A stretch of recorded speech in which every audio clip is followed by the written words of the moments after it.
Growing up, I often felt like an afterthought in my own family. While many kids looked forward to holidays and family gatherings, for me, they were reminders of the stark imbalance that shaped my childhood. My younger sister, Emily, was the golden child, the one who could do no wrong. Meanwhile, I, Chris, was the one constantly walking on eggshells, trying to earn scraps of approval from my parents, Mark and Linda. It's not that I wasn't trying. By the time I turned 18, I was juggling 2 part-time jobs while managing school, just to afford my future. My parents always preached the value of hard work, but somehow that principle didn't seem to apply to Emily. She was allowed to breeze through life without a care, her mistakes dismissed as growing pains. When she crashed her first car, my dad bought her another one the next week. When I asked for help with college tuition, they said I needed to learn independence. That stung. I could never pinpoint when it started, this unspoken divide. Maybe it was because Emily was the youngest or because she was undeniably charming, with her wide-eyed innocence and knack for dodging responsibility. Whenever she got into trouble, she'd conjure up some excuse or shed a few tears, and my parents would rush to console her. It was almost impressive how easily she could turn the tide in her favor. On the rare occasion I made a mistake, there were no comforting words, only lectures about how I should know better. As the years went by, the disparity only grew. At family dinners, conversations revolved around Emily's accomplishments, no matter how trivial. If I mentioned a promotion or a personal milestone, it was met with polite nods before the topic inevitably shifted back to her. It's not that I wanted constant praise, I just wanted to feel seen. My resentment simmered beneath the surface for years, manifesting in subtle ways. I started to distance myself, spending more time at work or with friends and less time at home. Even after moving out at 18, the dynamic remained unchanged. Emily stayed under my parents' roof well into her 20s, living rent-free while they covered her expenses. When I pointed out the imbalance, my mom would say something like, "She's just finding her footing. You're stronger than she is." As if strength made me undeserving of support. Despite it all, I worked hard to build a life for myself. By my late 20s, I had a stable job, my own apartment, and a small circle of close friends who felt more like family than my own ever had. Yet, the bitterness lingered, gnawing at me during quiet moments. I'd tell myself to let it go, but how do you let go of a lifetime of feeling second best? Reflecting on my childhood, it's clear that the favoritism wasn't just about Emily being the youngest. It was about the narrative my parents had built around us. She was the delicate one who needed protection, while I was the resilient one who could fend for himself. That narrative became their excuse for every unfair decision, every overlooked effort on my part. And no matter how hard I worked or how much I achieved, it seemed I could never rewrite it. But the story didn't end there. Resentment, like a seed, has a way of growing roots. What started as childhood frustration had evolved into something much darker. I didn't just feel neglected, I felt cheated. Cheated out of the unconditional love and support that every child deserves. And as I stood at the edge of my 30s, I knew I had a choice to make: continue being the silent observer of my family's dysfunction or take control of the narrative for the first time in my life. That realization planted a new seed, one of defiance, of determination. For the first time, I wasn't just reflecting on the past, I was questioning what it meant for my future. And deep down, I knew the answers wouldn't come easily. The phone call came just after dinner, an unexpected intrusion into an otherwise quiet evening. Seeing Linda's name on the screen brought a sinking feeling to my chest. My mother rarely called without an agenda, and tonight was no exception. She began with a tone of feigned warmth, asking about my job and whether I had plans for the weekend. It was the kind of small talk that usually preluded a favor. I braced myself. Then, she dropped the bombshell. Emily, she explained, was in trouble, serious trouble. My sister had accumulated $50,000 in debt, not just from impulsive shopping sprees but from loans taken out from less than reputable sources. The kind of people who didn't send polite reminders about overdue payments. My stomach churned as Linda recounted the details, her voice a mix of desperation and expectation. It didn't take long for her to get to the point: they needed my help. The word family was thrown around a lot in that conversation. Linda painted a picture of unity, of shared responsibility, as if we were all part of some harmonious team. But the cracks in that narrative were glaring. Where was this unity when I was working double shifts at 19 to keep a roof over my head? Where was it when I'd asked for help with tuition, only to be told that independence was a virtue? I told her no. The word hung in the air, sharp and final. The silence that followed was deafening, filled only by the sound of my heartbeat. Linda's tone shifted almost instantly, the warmth evaporating like steam. She accused me of abandoning my family, of turning my back on Emily in her time of need. Each word was a dagger, designed to pierce the armor I'd spent years building. She brought up every perceived slight, every moment where she thought I could have done more for the family. The guilt manipulation was almost masterful, and for a brief moment, I felt myself wavering. But then I remembered all the times I had been left to fend for myself, all the sacrifices I'd made that went unnoticed and unappreciated. I thought of the nights spent working late while Emily's only concern was which shade of lipstick to wear. The anger that simmered beneath my surface began to bubble over, solidifying my resolve. I explained that I couldn't, no, wouldn't, put my financial stability at risk to clean up Emily's mess. This wasn't just about money, it was about boundaries, about refusing to perpetuate a cycle that had defined my entire life. Linda's voice grew shrill, her accusations more cutting, but I stood firm. I told her that Emily needed to take responsibility for her actions, that enabling her wouldn't help her in the long run. Linda dismissed my words as cold and unfeeling, but I could hear the frustration in her voice. She wasn't used to me saying no. The call ended on a sour note, with Linda making it clear that she was disappointed in me. The weight of her disapproval was heavier than I cared to admit. As much as I wanted to shrug it off, part of me still craved their acceptance, their recognition of my worth. But I knew this was the right decision. Helping Emily now wouldn't just hurt me, it would reinforce the same patterns that had always been there. That night, I couldn't shake the unease. My mind replayed the conversation over and over, dissecting every word, every pause. Had I been too harsh? Was there a better way to handle it? The doubt was relentless, clawing at the edges of my resolve. But beneath it all, there was a sliver of clarity. This wasn't just about Emily or the money, it was about reclaiming my agency, about breaking free from a narrative that had always cast me as the one who should endure. As I lay in bed, staring at the ceiling, I felt a mixture of emotions. Guilt and unease battled against a sense of newfound strength. For the first time in years, I had drawn a line in the sand, refusing to be the fallback plan for a family that had never done the same for me. It wasn't easy, and it certainly wasn't painless, but it felt necessary. And though the path ahead was uncertain, I knew one thing for sure: I was done playing the role they'd written for me. The aftermath of my refusal to help Emily was a storm I hadn't fully anticipated. Linda's disapproval hadn't been confined to that single phone call. Instead, it evolved into a barrage of manipulative tactics that left me questioning my strength. The text started innocently enough, with messages laced with guilt about family bonds and loyalty. But as the days passed, they became sharper, more accusatory. Linda reminded me of every family gathering I'd missed, every moment she believed I'd fallen short as a son and brother. Mark, my father, chimed in occasionally, his words more calculated but no less biting. He framed my refusal as a betrayal, a moral failing that tarnished the family's name.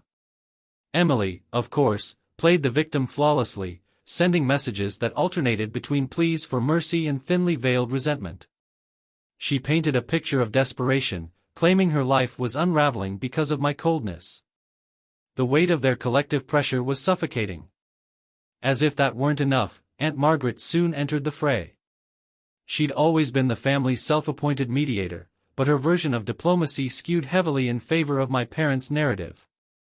Margaret's calls were masterclasses in passive-aggressive manipulation. She spoke of the importance of family and how the eldest always bears the heaviest burdens. She even invoked memories of my grandparents, twisting their legacy into an argument for why I should step up. The worst part was how they twisted reality to suit their narrative. To them, I wasn't someone who'd worked tirelessly to carve out a stable life. I was the selfish son who turned his back on his family in their time of need. Every interaction left me feeling like I was fighting a losing battle, as if the truth didn't matter. My resolve wavered, but I forced myself to stay grounded, to remember why I'd said no in the first place. Then came the escalation. It started subtly, with Emily making cryptic remarks about fixing things her own way. I dismissed them as empty threats, assuming she was grasping at straws. But a week later, I received a call from my bank that turned my unease into outright alarm. They'd flagged suspicious activity on my account, an attempt to withdraw a large sum using forged documents. The revelation hit me like a punch to the gut. Emily had always been reckless, but this crossed a line I hadn't thought she'd dare approach. The bank's fraud team was thorough, and while they couldn't confirm who was behind the attempt, the pieces fit too neatly to ignore. The timing, the desperation, the recklessness, it all pointed back to her. I felt a mix of anger, betrayal, and a sickening sense of inevitability. This wasn't just a sibling squabble anymore, it was a direct attack on my stability, my life. I knew I couldn't let it slide. Ignoring her antics had only emboldened her, and this time, the stakes were too high. I decided to confront Emily directly. The conversation wasn't something I looked forward to, but it was necessary. I needed to draw a line she couldn't cross. When I arrived at my parents' house, the tension was palpable. Emily was there, lounging on the couch with an air of indifference that made my blood boil. Linda and Mark were in the kitchen, their hushed tones ceasing the moment they saw me. They'd clearly been talking about me, likely bracing themselves for the fallout. I focused on Emily, my words measured but firm. I laid out what I knew about the attempted fraud, watching her expression shift from feigned confusion to barely concealed panic. She denied everything, of course, spinning a tale so riddled with inconsistencies that it only fueled my frustration. Linda jumped to her defense, accusing me of overreacting and questioning the bank's credibility. Mark, true to form, stayed silent, his disapproval evident but unspoken. The confrontation was heated, a cacophony of accusations and deflections. But for the first time, I didn't let their words shake me. I stood my ground, making it clear that any further attempts to undermine me would have consequences. Emily's facade cracked under the pressure, her indignation giving way to guilt. She didn't confess, but her silence spoke volumes. Leaving that house felt like walking away from a battlefield.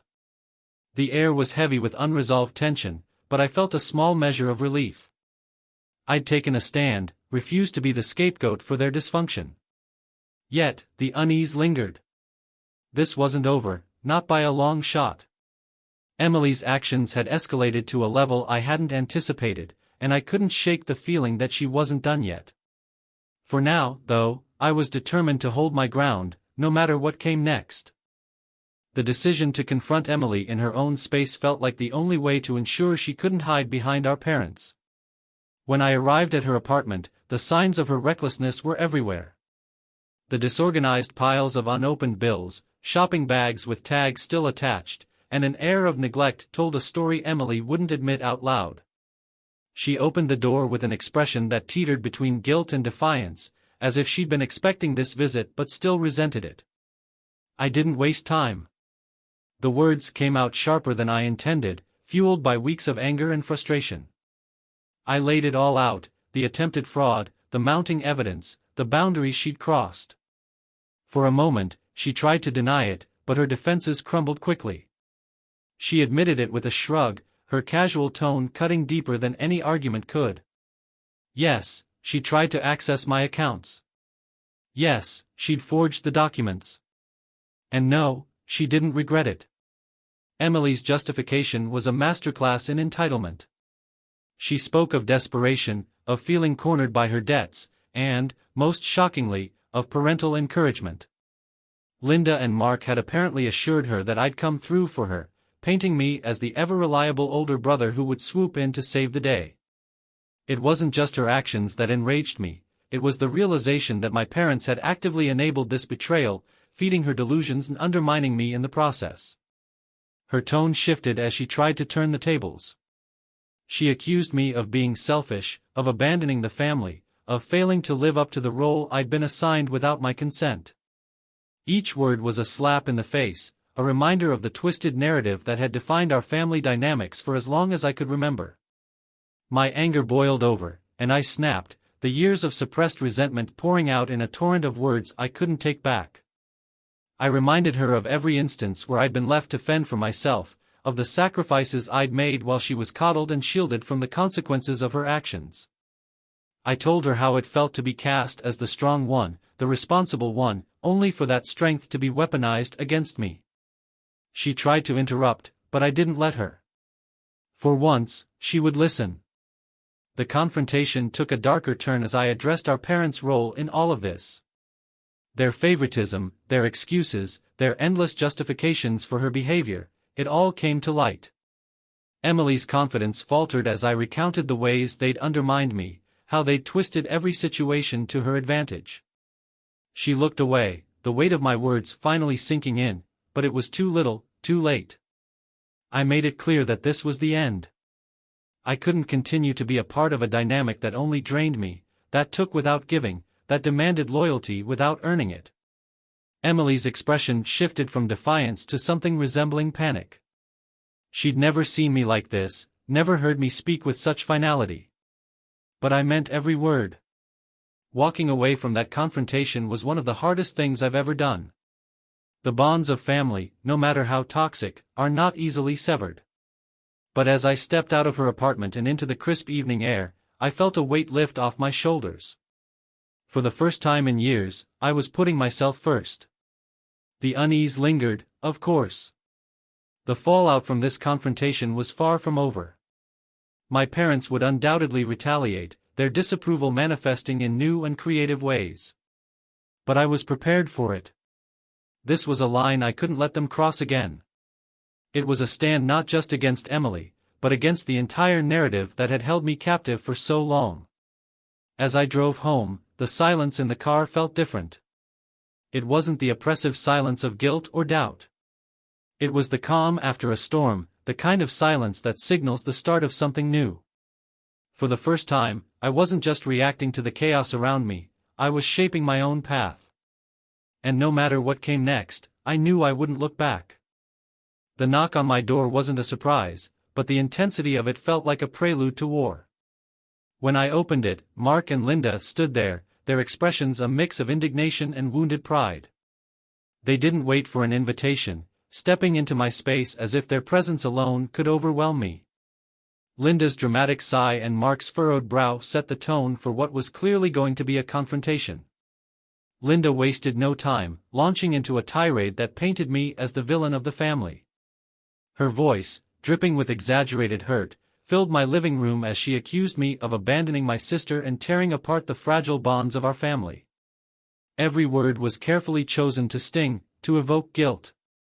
She spoke of the sacrifices they'd made for me, the love they'd given, framing my recent decisions as a betrayal of everything they'd ever done for me. Mark's approach was more subdued but no less insidious. He adopted a tone of quiet disappointment, speaking of the values he'd tried to instill in me, the importance of loyalty in family. His words were laced with subtle guilt, each one a reminder of how he believed I'd fallen short. Together, they were a well-rehearsed tag team, their roles perfectly complementary, designed to break me down. But I wasn't the same person I'd been years ago. Their words stung, but they didn't cut as deeply as they once might have. I let them talk, absorbing their accusations and guilt-laden speeches, waiting for the right moment to respond. When Linda's voice finally faltered, I began. I started with the facts, dismantling their arguments piece by piece. I reminded them of every instance where I'd been left to fend for myself, of the countless sacrifices I'd made without their support. I pointed out the glaring favoritism that had defined our family dynamic, how they'd enabled Emily's reckless behavior while dismissing my struggles as insignificant. My voice was steady, but the weight of my words filled the room. Mark tried to interject, but I didn't let him.